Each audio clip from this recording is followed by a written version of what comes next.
प्रिय छात्रों, मैं संतोष कुमार प्रयागराज से। आज की वीडियो में हम 10वीं कक्षा के एक टॉपिक आपको मिलेगा पहले चैप्टर में, किसी बहुपद के शून्यकों और गुणांकों में संबंध। तो इसी को हम समझने वाले हैं कि आखिर इसका मतलब क्या होता है। और इस वीडियो में हम आपको जो कुछ भी बताएंगे सारी चीज़ें आपको 10वीं कक्षा के बुक में देखने को मिल जाएगी। कौन सी बुक में? NCERT में। तो आप अगर चाहते हो तो वहाँ से भी देख सकते हो। वीडियो शुरू करने से पहले सब्सक्राइब कीजिए ऑक्सी कोचिंग यूट्यूब चैनल को और बेल आइकन को ऑल पे कीजिए, जिससे फ्यूचर में कोई वीडियो आप मिस ना करो। अगर आपने पहले से ही सब्सक्राइब कर रखा है तो थैंक यू वेरी मच। तो हम वीडियो को स्टार्ट करें उससे पहले शून्यक और गुणांक को समझते हैं। यानी कि शून्यक, देखो शून्यक क्या कहलाता है। जैसे कोई भी बहुपद है तो बहुपद में एक चर होता है। जैसे इसी को एक बहुपद हम ले लें ax square plus bx plus c, क्योंकि ये द्विघात बहुपद है और इससे आप आसानी से समझ सकते हो। तो इस बहुपद में जो आपका चर होगा ना, फिलहाल x चर है, तो चर के साथ जो जिस संख्या का गुणा किया जाएगा, यानी चर के साथ जिस भी संख्या का गुणा किया जाएगा वो गुणांक कहलाता है उस चर का। ठीक है, यहाँ पे x स्क्वायर का गुणांक की बात करें तो a कहलाएगा, वहीं x के गुणांक की बात करें तो b, और ये c अचर पद कहलाता है। गुणांक समझ गए आप। शून्यकों के बारे में भी आपको पता ही होगा, ये 9वीं कक्षा में ही आपको बताया जाता है। यदि आपको नहीं पता तो बहुपद या पॉलिनोमियल्स नाम की एक प्लेलिस्ट है, डिस्क्रिप्शन में लिंक मिल जाएगा, आप वहां से उस वीडियो को देख सकते हो। जब आपको शून्यक और गुणांक के बारे में पता हो गया है तो अब हम चलते हैं इनके संबंध को देखने।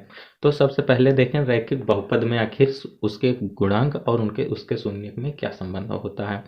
तो रैखिक बहुपद जैसा कि आपको पता ही है ax प्लस बी के रूप का ही होता है, तथा ये जो a का मान है कभी 0 नहीं होता। अब रैखिक बहुपद है यानी कि इसकी अधिकतम घात 1 है और घात 1 है, तो इसके शून्यकों की संख्या भी 1 ही होगी। मान लेते हैं कि इसका जो शून्यक होगा वो अल्फा होगा, तो इसका शून्यक अल्फा होगा। और रैखिक बहुपद का शून्यक कैसे निकालते हैं? x का, इसे हम इक्वल टू 0 रख के हल करते हैं तो हमें रैखिक बहुपद का शून्यक मिल जाता है। ये रैखिक बहुपद ही है ना, P x equal to A X plus B. इसका शून्य निकालना है तो इक्वल टू में 0 रख के इसे हम सॉल्व करेंगे। तो x equal to A x equal to, ये बी उधर जाएगा तो माइनस बी आएगा, तथा x equal to minus b upon a, ये आएगा। यानी एक्स का मान माइनस बी अपान ए, और ये जो माइनस बी अपान ए है ना, यही इसका शून्य कहलाता है रैखिक बहुपद का। ठीक है, और हमने इधर शून्य को अल्फा मान भी रखा है, तो अतः देखो ये भी शून्य, ये तो शून्य कहलाता है रैखिक बहुपद का, और इसे हमने मान रखा है। तो अगर इन दोनों को अगर हम बराबर करें तो alpha equal to minus b upon a हम लिख सकते हैं। अब इसका अगर यदि आप संबंध देखो तो अल्फा यानी कि इसके शून्य का, यानी शून्य इक्वल टू क्या हो सकता है? माइनस बी, यानी कि अचर पद माइनस अचर पद अपान यक्स का गुणांक, यही संबंध मिला। यानी कि रैखिक बहुपद के शून्य का संबंध उसके गुणांक के साथ कैसा होता है? माइनस अचर पद अपान यक्स इस गुणांक के बराबर होता है। तो रैखिक बहुपद कंफर्म हो गया। अभी आते हैं द्विघात बहुपद, आपका प्यारा बहुपद। ठीक है, क्योंकि 10वीं कक्षा में सबसे ज्यादा उपयोग इसी चीज का होता है। तो द्विघात बहुपद, अभी इसका हम शून्यक निकालें तो इसमें देखो घात अधिकतम 2 है, तो इसमें शून्यकों की संख्या भी 2 होगी। तो हम मान लेते हैं एक शून्यक अल्फा है तथा दूसरा शून्यक बीटा है। अब गुणांक तो पता ही है। अब अगर इन दोनों शून्यकों को आप प्लस करते हो, यहाँ पे ये फार्मूला आपको बुक में मिलेगा, अगर आप इन दोनों शून्यकों को प्लस करते हो तो माइनस बी अपान ए आपको देखने को मिलेगा। और ये माइनस बी क्या है? एक्स का गुणांक। यानी कि अगर शून्य इधर इसके संबंध की बात करें तो शून्यकों का योग इक्वल टू माइनस यक्स का गुणांक बटे यक्स स्क्वायर का गुणांक। आपको बुक में ये देखने को मिला होगा। तो शून्यकों को जब हम योग करेंगे तो यही चीज उसके गुणांकों के साथ होगा, यही संबंध उसके गुणांकों के साथ बनेगा। ठीक है, अगर हम शून्यकों का गुणा करें, यानी शून्यकों का गुणनफल, यानी कि अल्फा बीटा जब करते हैं, अल्फा इंटू बीटा, तो क्या होगा? सी अपान ए, यानी कि अचर पद बटे ए क्या है? एक्स स्क्वायर का गुणांक है, तो एक्स स्क्वायर का गुणांक, अचर पद बटे एक्स स्क्वायर का गुणांक है। तो ये आप जो देख रहे हो यही संबंध होता है किसमें? द्विघात बहुपद के शून्यकों और उसके गुणांकों में यही संबंध होता है। ओके, अब हम डिटेल में ये समझते हैं, ये फिर से प्रूफ करते हैं कि आखिर ये संबंध क्यों होता है। जैसे कि हमने आपको रैखिक बहुपद में ये तो बताया कि ये संबंध होता है, साथ ही साथ हमने इधर प्रूफ भी तो किया कि वो कैसे होता है। ठीक है, उसी तरीके से अब हम इसे भी समझेंगे कि आखिर अल्फा प्लस बीटा का मान यही माइनस बी अपान ए ही क्यों होता है। ठीक है, तो इसको सॉल्व करने के लिए हम इस बहुपद को उठाते हैं। यहाँ पे लिखेंगे p x equal to A x square plus b x plus c. इसे हम साइड में कर दें, ठीक है, क्योंकि हमें स्पेस की यहाँ पे ज़रूरत है। पी एक्स प्लस सी, जहाँ पे ए पता ही है जीरो नहीं है। अब इसके दो शून्यक हैं, इसके हमने दो शून्यक मान लेते हैं अल्फा और बीटा। इसका जब आप गुणनखंड करके शून्यक निकालोगे तो अल्फा बीटा। अब शून्यक कैसे निकालते हैं अगर इसकी जानकारी आपको नहीं है तो जैसा कि आपको पता है पॉलिनोमियल्स या बहुपद की प्लेलिस्ट आप चेक कर सकते हो, क्योंकि ये 9वीं कक्षा का टॉपिक है और हमने सभी पे वीडियो बना रखी है। ठीक है, अब ये दो शून्यक हैं तो इसके गुणनखंड के रूप में इस तरीके से हो सकते हैं ना, जैसे कि अंक में समझो, जैसे कि किसी बहुपद का शून्यक एक्स इक्वल टू एक 3 है तथा दूसरा -4 है। तो अगर इसे हम गुणनखंड के रूप में लिखें तो इस 3 को इधर लाएंगे तो x -3 हो जाएगा एक ब्रैकेट में, तथा दूसरे में इस 4 को इधर ले आएंगे तो x + 4 हो जाएगा। ठीक है, तो ये गुणनखंड कहलाएगा, यानी कि जिस बहुपद का गुणनखंड ये चीज़ होगा उस बहुपद के शून्यक 3 और -4 होंगे। ठीक है, तो अभी हम अल्फा और बीटा को भी इधर ट्रांसफर करते हैं। x का मान एक अल्फा होगा पहला शून्य, तो इस अल्फा को इधर लाएंगे तो x - बीटा होगा। उसी तरीके से बीटा को इधर लाएंगे तो x - बीटा होगा। यानी कि इस बहुपद का यदि हम गुणनखंड करें तो ये हम मान सकते हैं ना, देखो ax² plus b x plus c, इसका जब हम गुणनखंड करते हैं तो x अल्फा एक ब्रैकेट में तथा x बीटा एक ब्रैकेट में।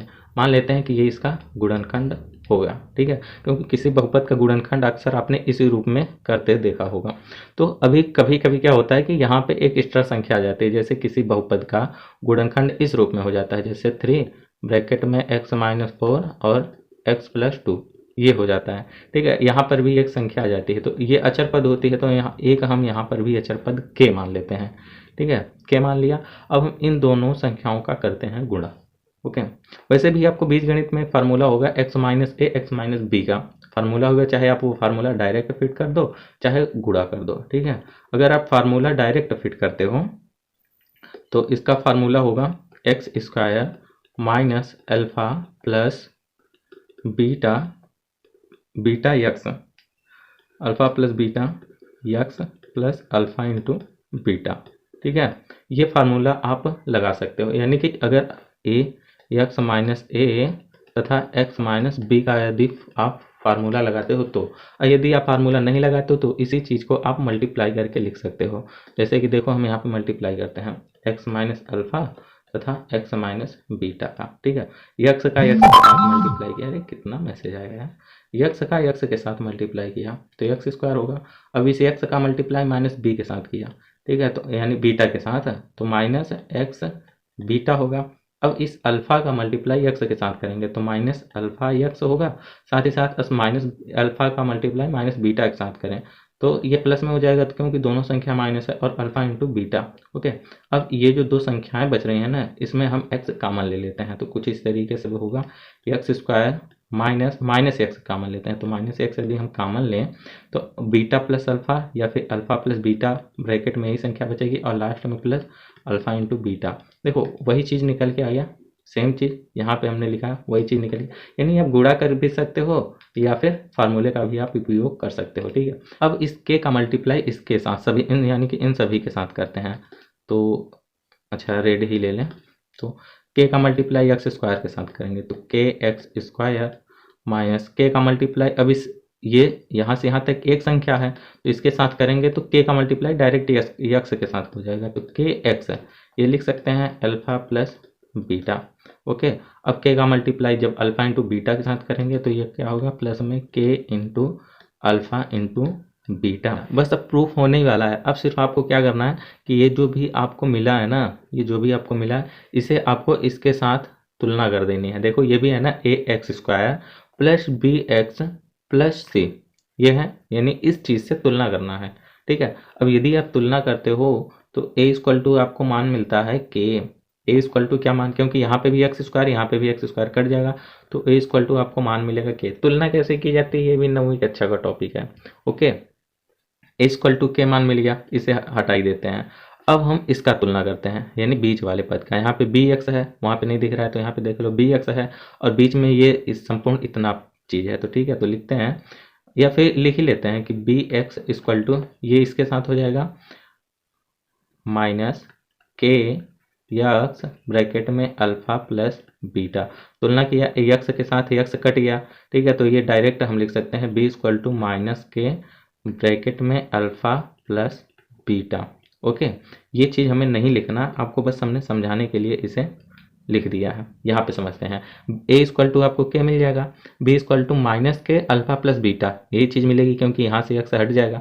अब के का मान ए है, इधर देखो तो के का मान ए है, तो इस के स्थान पे हम ए लिख लेते हैं, तो क्या आएगा, थोड़ा सा इसे हम ऊपर कर दें, तो बी इक्वल टू माइनस के इक्वल टू ए है ना यहाँ पे, तो हम ए लिख लेते हैं, ए ब्रैकेट में अल्फा प्लस बीटा।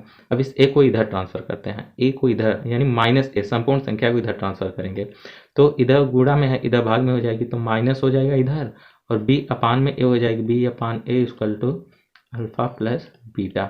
याद है आपको, आप अगर देखो तो हमने एक फार्मूले को प्रूफ कर दिया है, ठीक है, यानी alpha plus beta equal to minus b upon a, इधर देखो तो alpha plus beta equal to minus b upon a हमने प्रूफ कर दिया।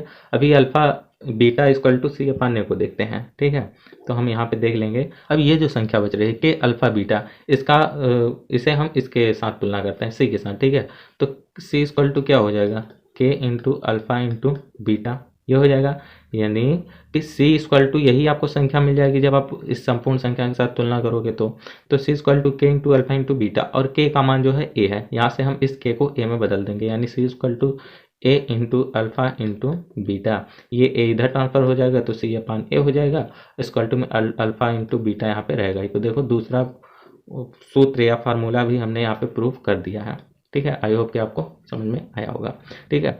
तो यहाँ पे द्विघात बहुपद भी होता है, क्लियर, बस हमने यहाँ पे आपको प्रूफ भी बता दिया है, ठीक है। अब आगे देखते हैं तो त्रिघात बहुपद, तो त्रिघात बहुपद में देखो अधिकतम घात 3 है, अब अधिकतम 3 घात है, तो यानी कि इसमें कितने शून्यक होंगे, 3 शून्यक होंगे, तो एक शून्य को अल्फा मानते हैं, दूसरे को बीटा तथा तीसरे को गामा मानते हैं, ठीक है। अब इसका तो देखो हम प्रूफ नहीं बताने वाले, क्योंकि आपको इसके प्रूफ से मतलब नहीं है। वैसे त्रिघातिक बहुपद से संबंधित क्वेश्चन भी आपको 10वीं कक्षा में बहुत कम देखने को मिलेंगे, तो सिर्फ आप इतना समझ लो कि इसका जो भी शून्यकों, सभी शून्यकों का योग करेंगे तो माइनस बी अपान ए के बराबर होगा, बी यानी एक्स स्क्वायर का गुणांक, ए यानी कि एक्स क्यूब का गुणांक, और किसी दो alpha beta plus beta gamma plus gamma alpha का किसी भी दो शून्यकों का मल्टीप्लाई करके और उनको आप प्लस करते हो तो सी अपान ए के बराबर होगा। उसके बाद सभी शून्यकों को अगर आप प्लस मल्टीप्लाई करते हो, alpha beta gamma equal to minus d upon a, यानी अचर पद अपान एक्स क्यूब का गुणांक, ठीक है। तो त्रिघात बहुपद में ज़्यादा आपको नहीं आता, इसलिए हम इसका प्रूफ नहीं बताने वाले। फिर भी अगर आपको इसका प्रूफ जानना है तो बस जैसे आपने द्विघात बहुपद का प्रूफ देखा उसी तरीके से उसका भी प्रूफ हो जाएगा, ठीक है। तो बस इतना ही है इस वीडियो में। आई होप कि हमने इस वीडियो में आपको जो कुछ भी बताया आपको संपूर्ण बातें समझ में आई होंगी। कहीं पर भी अगर समझ में नहीं आया है तो आप एक बार कमेंट बॉक्स में ज़रूर बताना, और हो सके तो अपने बुक से भी सहायता ले लेना, ठीक है। तो फिर आपको एक बार और रिमाइंड करा दें कि हमारी पॉलिनोमियल्स वाली प्लेलिस्ट को देखना जरूर। तो फिर मिलते हैं नेक्स्ट वीडियो में, तब तक के लिए बाय बाय, टेक केयर, ख्याल रखना अपना, बाय बाय।